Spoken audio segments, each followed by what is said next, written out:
Yes, this is a month late. I'm fashionably late, as per usual. Welcome back to my 2-hour reviews. This time we'll be talking about Volume 16.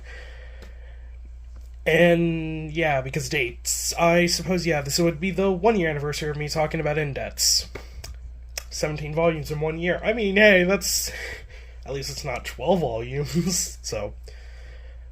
But I apologize for this being late. As per usual, I procrastinate a bit too much. But today we'll be talking about Volume 16, or the Aqua Arc. This honestly, compared to last volume, Volume 15 with Battle Royale, probably isn't going to be that long. I always say that, but this will probably be a 20-minute video at the minimum. It won't be 40. I know my last two videos have been like 40 minutes long, and I like me a good long video, but sometimes it's a headache. So, Volume 16 is the Aqua Arc. It's kind of, not really, but it's kind of the final of just solo God's Right Seed arc. We'll be talking about the fourth member at the end of this, but this is our proper introduction to Aqua, kind of. I say proper, even though we've met him twice at this point, but this is his specific arc. So, there's one specific thing that's weird about this arc. So, a lot of the arcs within Tuaru, at least the main series, have specific dates assigned to them, but this is one of the first arcs that actually doesn't have a date.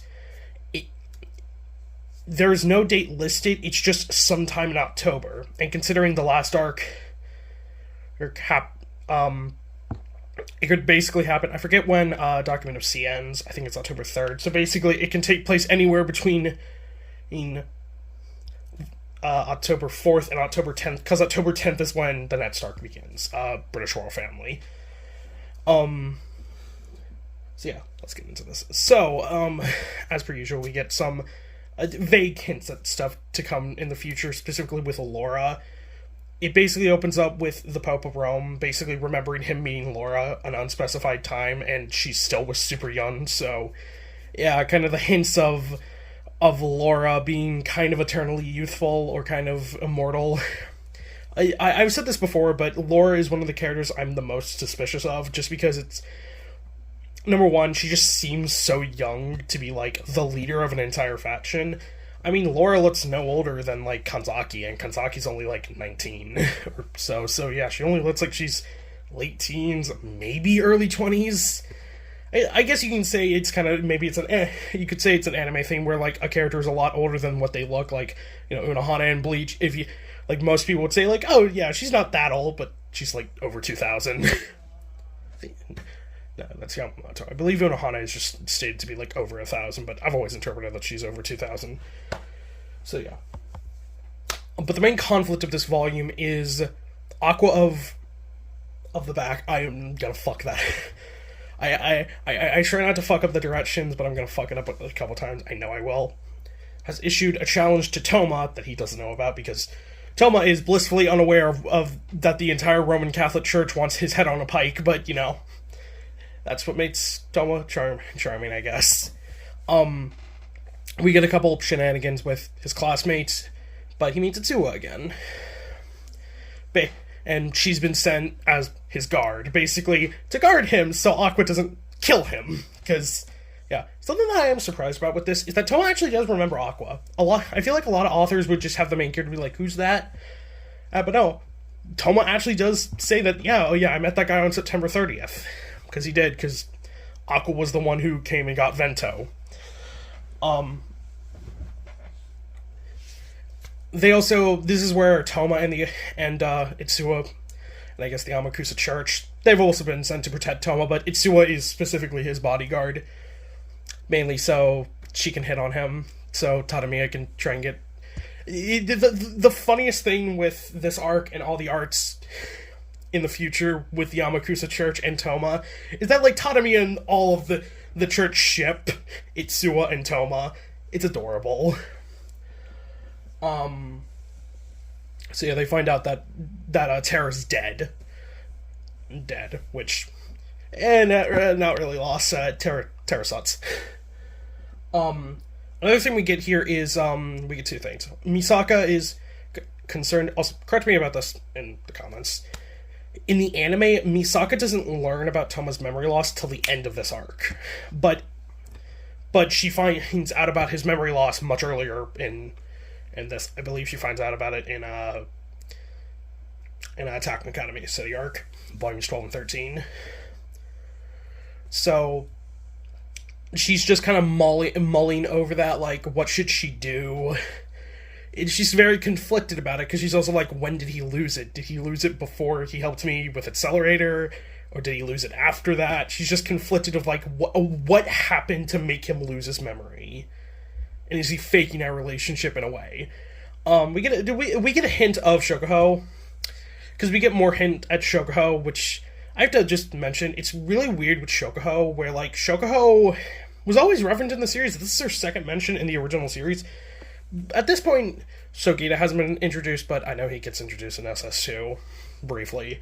So, at this point, basically, we know about Accelerator, Misaka, Mugino, Kakine, and, just not Sugita, and I'll just say Sugita, but, the last two are still super mysterious at this point in the series, Aihana and Shokuho.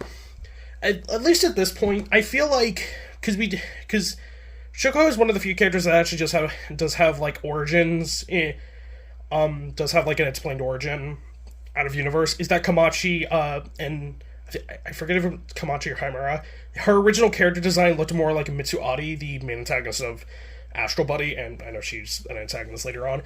Like, that was originally Shokuho's design, so I don't know, maybe the only things they knew about Shokuho at the beginning of the series was like, oh yeah, she'll be the strongest mental esper, but that's like it.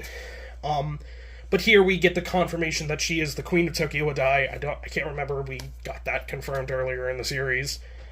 And she runs the largest clique. But it's also a setup that her and Misaka don't have the best relationship, which at this point, if you're reading Railgun alongside this, you would already know that, because Daihasa has already happened, but, and they are I forget when, Doppelganger ends, but at this point they would be working with each other somewhat to figure out the whole Doppelganger situation thing.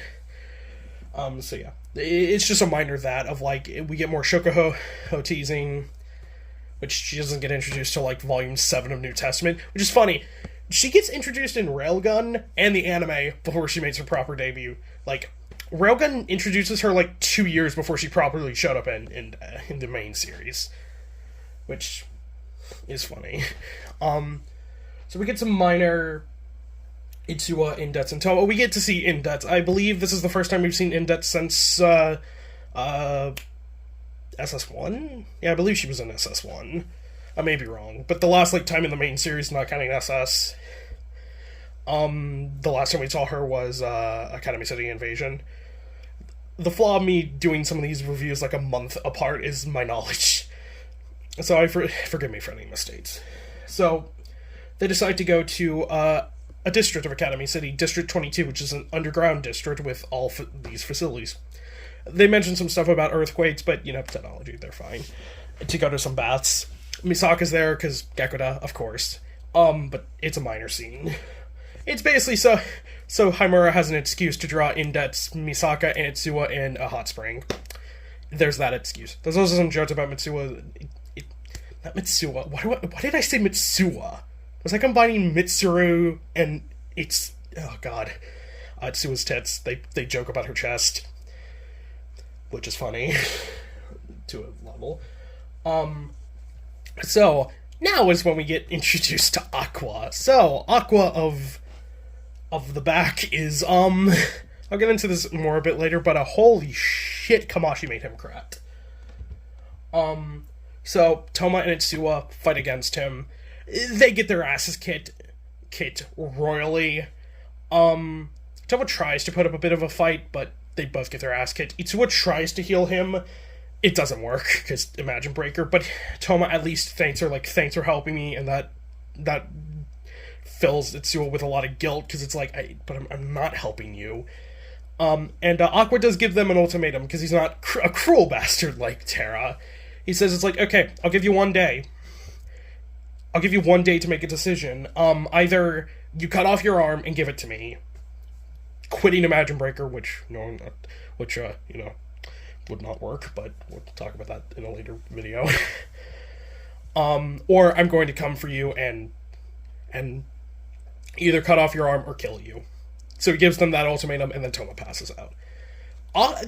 This volume does a lot for Aqua as a character, because it sets up a lot of things with him. Number one, he's kind of honor. Kind of a thing of, like, Aqua is personality-wise the most different member of God's Right Seat. Because Terra, Vento, and the later member, Fiamma, are very cruel individuals. They don't really care. But, it's to a point that Aqua does care for things. He has honor as a knight. Something that's... Also, he uses a giant lance that they call a mace. It's a lance. Aqua's whole gimmick, besides being a saint, is gigantic weapons. That's his gimmick, weapon-wise. But yeah, Aqua is not only a member of God's Right Seat representing Gabriel, but he's also a saint. He's also the second saint in the series, third if you go with my headcanon that Laura is also one. But yeah. So, Itsuwa, they go to the hospital. Itsuwa is really distraught because she couldn't help Toma. She was assigned to being his bodyguard, and she could do nothing. Tadamiya kind of lights a fire under her ass and inspires her, which is nice. It's a nice scene. You can tell that, besides just the whole crushy thing, that Itsuwa does genuinely care for Toma. Probably through, like, at first, because it was like Toma helped their priestess, Kanzaki, so she respects him for helping her, but she also just likes him as a person. So we find out a bit more about Aqua as a person. A lot of the between the lines, I don't mention them a lot, but the between the lines are a lot of Aqua's backstory. Not his specific backstory, but, like, events he's involved in. But Ursula, and to a lesser extent Sherry, have been doing research and find out who he is. Basically, back unknown time frame, Aqua was a mercenary working with the English Knights, because we know there are three that this is found out later, but I'll just go into it now. Basically, how England is shaped up in the Tuaru universe is it is basically heralded by a three-way force: Necessarius and the Anglican Church, the Knights, and the royal family, who will meet next volume. Well, next volume, because I'll be discussing SS2 first.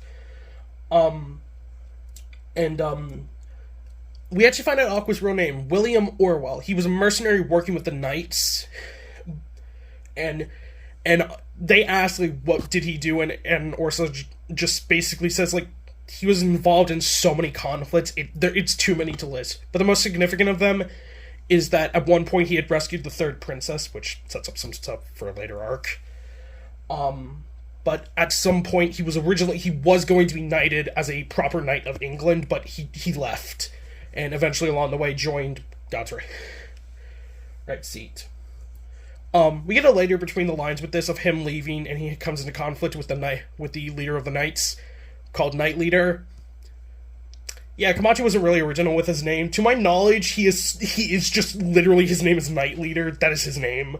I bring him up specifically because he's voiced by Dio in the Japanese sub. He's voiced by Takehito Koyasu. I had to remember his name, so that's fun. I'm always a little bit giddy when Dio's in an anime. So yeah.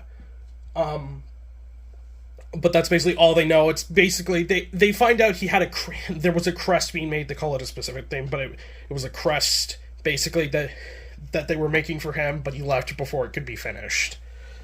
So, the Yamakusa Church there's some small stuff with Academy City confronting Aqua, but not really anything significant. They confront him. Aqua's just like, okay, so you made your choice. Are you really sure about this? And Tadami is just like, well, kind of nothing to really think over. And they fight against him. So there's some significant things here. Itsuwa uses a technique called Saint Destroyer, which I believe was hinted at during Volume 4. I may be forgetful, but I'm pretty sure Kanzaki mentioned that, or something along those lines, in Volume 4. She uses it against Aqua, and basically the point of the technique is to delay a Saint. It's supposed to stall them for like 40 seconds. But Aqua uses an ability to basically stop it right before it hits him and negate it. Aqua is cracked as hell. Terra and Vento were decently strong. They were pretty much the strongest mages we'd seen at that point in the series, besides, like, Kanzaki. Yeah. So, the one limitation that God's Right Seed has always had is they can't use magic. They can't use any kind of magic, because their abilities as God's Right Seed, which still fully don't understand, like, so you get an ability when you join. But due to one of Aqua's ability, the Adoration of Mary, it's kind of abstract, but basically the use of Adoration of Mary is that it negates the effects of magic. Meaning, Aqua can use the abilities of a saint at basically full capacity. His ability as God's Right Seed, his ability is much more simple. He just has water manipulation. Kamachi was like, I'm gonna give the other three really complex abilities that kind of are more abstract with their thing. Aqua, he just gets water manipulation and ice, pretty much. He just manipulates water. He's just a water bender. They're much more simple. If only Fiamma could just controlled fire, or Vento just controlled wind. I guess technically on a level, Terra manipulates Earth in some way. Earth manipulation is very broad when you get into it. Okay, do you just consider Earth manipulation rock manipulation, or? But yeah. Yeah. The limitation of a lot of Saints have been that they cannot use their full power because it would destroy their body. It would just kill them. It's basically the issue of you have so much power, but if you... it's kind of Deku's problem at the beginning of MHA, where, like, he has one for all. Been a while since I did that fuck up. I used to do that. When I first got into MHA, I did that all the time. I got the abilities mixed up. He couldn't use 100% of it, but he figured out ways to use it in, like, lesser percentages. That's basically what Saints do, but Aqua doesn't have that limitation because of Adoration of Mary. So, it's able to just brawl him for a bit, which is very impressive. But of course, no match against a Saint. So what do you need? What do you need to combat a Saint? Another Saint. Kanzaki. Yeah, the appeal of this volume is Kanzaki's return to the series in a fighting way, and she fights against Aqua. Which, it's a good fight. I know parts of this got fucked in the anime, but I thought the anime adaptation of this was pretty cool, at least fight-wise. So we get a small scene of Misaka. This scene is pretty much one for one in the anime, but they just extended in the anime to have the whole, she figures out he has memory loss, but basically Toma has a realization. He wakes up in the hospital and he's like, damn it, they're fighting, I kind of need to go help. And Misaka confronts him, seeing him basically beat half to death,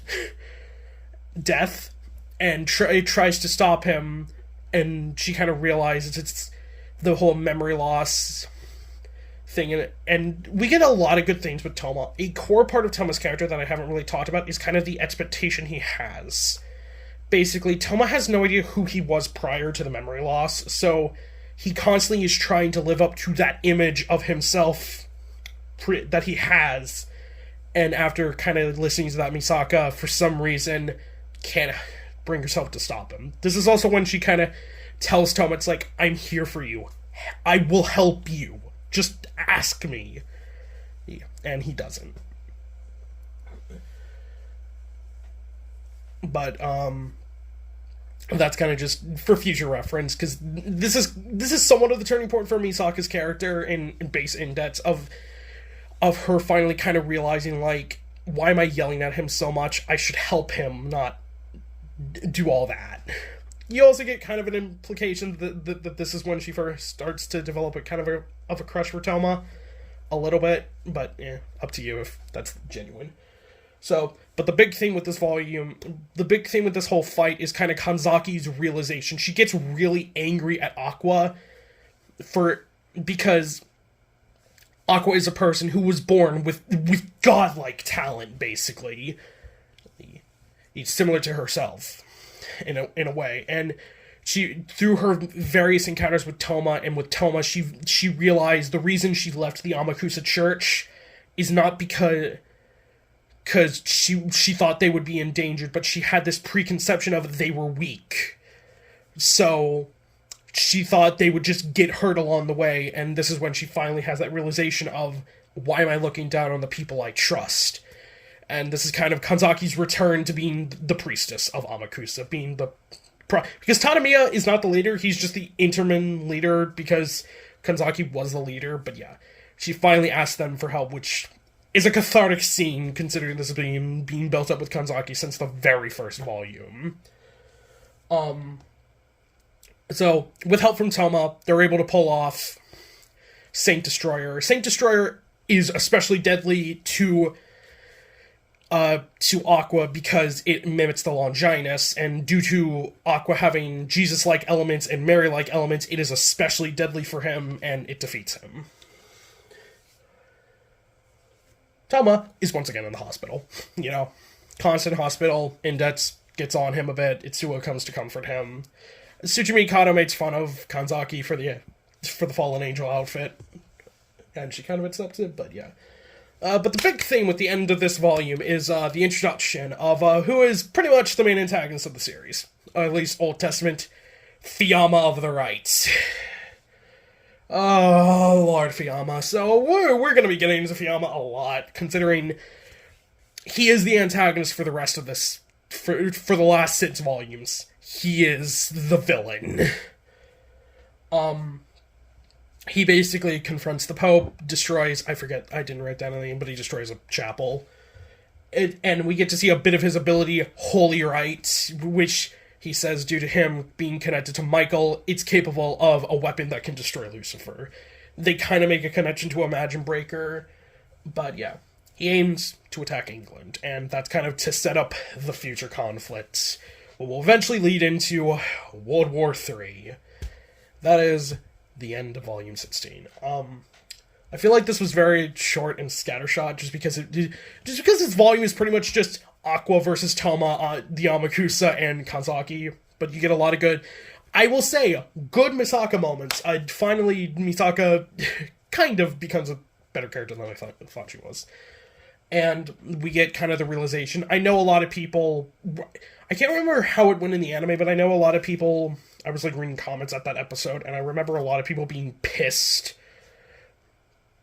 about how they did that scene. I have to rewatch it, but yeah. So next week, we are not jumping into British Royal Family, we are jumping into SS2. Which gives me headaches, because it's not like SS1 where it's one arc. It's 20 different stories across the year, so... Oh boy, that's gonna be a headache, and I just want to end this with, whoever's been following me for the last year, watching these reviews, I know they don't get that many views, I know I'm not that popular, but I don't care. I just like doing these videos, because it gives me an outlet to talk about tour. So, if you've stuck around, subscribed, commented, liked any of the videos, thank you. I know my editing is poor, and I haven't really made an effort to improve it, but just, if you followed me for this long, thank you. And I hope you follow me for the foreseeable future. I tripped over my words there. But yeah.